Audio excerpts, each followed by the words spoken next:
আর মুসলমান জিতে যাওয়ার অর্থ হচ্ছে আমাদের মঠ মন্দির ধ্বংস হওয়া। নমস্কার, জনতার দর্পণ ইউটিউব চ্যানেলে আপনাদের সকলকে জানাই স্বাগত। আজকের ভিডিওতে আমি গতকাল রাতে পশ্চিমবঙ্গের একজন পুলিশ, যিনি তার নাম দাবি করছেন রামকৃষ্ণ কয়াল, তার একটা ভাইরাল ভিডিও এবং করুণ আরতির ভিডিও আপনাদের সামনে দেখাবো এবং যথেষ্ট সচেতনতার সঙ্গে আপনারা ভিডিওটি আগে দেখবেন, তারপরে আমি এই ভিডিওর পেছনের আসল সত্যটি তুলে ধরবো। আর মুসলমান জিতে যাওয়ার অর্থ হচ্ছে আমাদের মঠ মন্দির ধ্বংস হওয়া। নমস্কার, আমি রামকৃষ্ণ কয়াল, পেশায় একজন কলকাতা পুলিশ কর্মী। 23 বছরের কর্মজীবন অতিবাহিত, এখনো 17 বছর কর্মজীবন বাকি আছে। তো এই 23 বছর কর্মজীবনের 15টি বছর আমি এই তৃণমূল সরকারকে দিলাম। এই 15 বছরে আমি দেখলাম কিভাবে ডিপার্টমেন্টের ইসলামীকরণ হচ্ছে। আমি 15 বছরে দেখলাম কিভাবে প্রশাসনিকভাবে হিন্দুকে, বাঙালিকে মুসলিম হওয়ার জন্য উৎসাহিত করা হচ্ছে। আসন্ন এই বিধানসভা নির্বাচনে প্রথম ফেজের নির্বাচন হয়ে গেছে।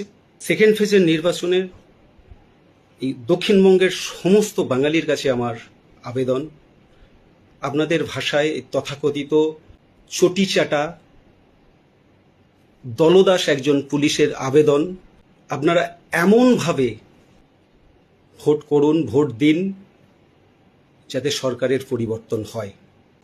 হ্যাঁ, আমি একজন দলদাস চটিচাটা পুলিশ এই কথাটা বলছি, কারণ আমি দেখেছি কি দ্রুততার সাথে এই ডিপার্টমেন্টকে ইসলামীকরণ করা হচ্ছে, কিভাবে প্রশাসনিকভাবে বাঙালিকে মুসলমান হওয়ার জন্য উৎসাহিত করা হচ্ছে।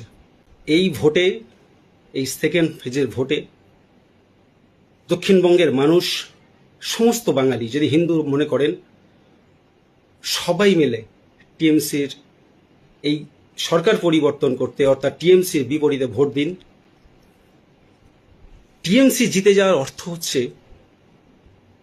মুসলমানের জিতে যাওয়া, হ্যাঁ, জেহাদি শক্তির জিতে যাওয়া। আর মুসলমান জিতে যাওয়ার অর্থ হচ্ছে আমাদের মঠ মন্দির ধ্বংস হওয়া, আমাদের দেবদেবীর মূর্তি ধ্বংস হওয়া।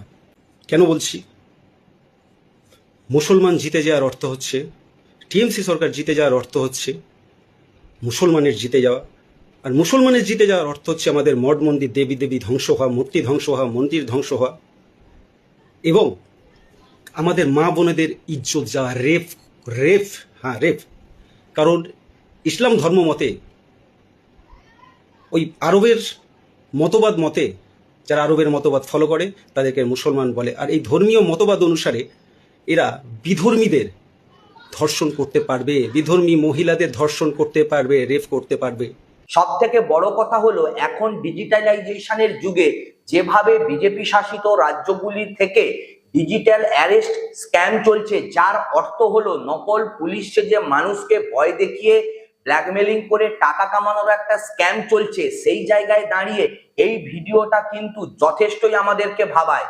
সবার প্রথম পয়েন্ট হলো, বন্ধুরা, ইনি একজন যদি সত্যিকারের সচেতন সমাজের সচেতন পুলিশ অফিসার হয়ে থাকেন, তাহলে তিনি তার নাম কি বলছেন রামকৃষ্ণ কয়াল, অথচ তার কোনো আইডেন্টিটি কার্ড এবং তিনি যে পশ্চিমবঙ্গ পুলিশেরই একটা অংশ এবং পুলিশ কর্মী, সেটা কিন্তু তিনি এই ভিডিওতে দেখাতে সম্পূর্ণভাবে ব্যর্থ হয়েছেন।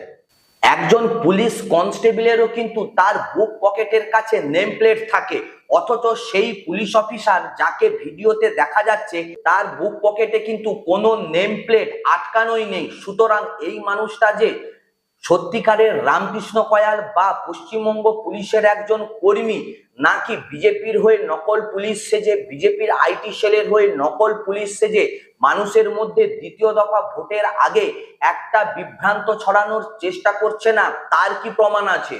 একজন সচেতন পুলিশ অফিসার হয়ে জনগণের উদ্দেশ্যে এই রকম বার্তা দেওয়ার আগে তার উচিত ছিল নিজের আইডেন্টিটিটাকে সঠিকভাবে জনগণের সামনে তুলে ধরা।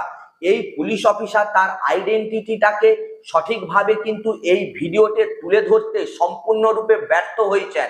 কারণ বন্ধুরা, আমরা জানি একজন পুলিশ অফিসারের ড্রেস আজকালকার দিনে সব জায়গাতেই পাওয়া যায়। পাড়ার নাটকের থেকে শুরু করে সিনেমাতে সব জায়গাতেই কিন্তু অনায়াসে পুলিশের ড্রেস ব্যবহার করতে দেখা যায়। সুতরাং বন্ধুরা, আপনাদের কাছে হাত জোড় করে একটাই অনুরোধ, এই সমস্ত ভিডিও সত্যতা যাচাই না করে কোনো কথাই কিন্তু আপনারা বিশ্বাস করবেন না, এবং আপনার মূল্যবান ভোটটি আপনার একান্ত ব্যক্তিগত অধিকার, এবং এই ভিডিওটা দেখার পরে কোনোভাবেই আপনি প্রভাবিত হবেন না, কারণ এই ভিডিওটাতে সত্যতা কত অংশে আছে সেটা কিন্তু আমরা কেউ জানি না, এবং এই ভিডিওর পুলিশ কর্মী তিনি সত্যিকারেই যে পুলিশ সেই আইডেন্টিটিটা কিন্তু তুলে ধরতে সম্পূর্ণরূপে ব্যর্থ হয়েছেন। বন্ধুরা, আপনাদের মূল্যবান ভোট আপনি আপনার ব্যক্তিগত চিন্তাধারার উপর নির্ভর করে আপনার সঠিক প্রার্থীকেই দেবেন। অযথা ভোটের আগে এই সমস্ত গুজবে একেবারে কান দেবেন না। নমস্কার, ভালো থাকবেন।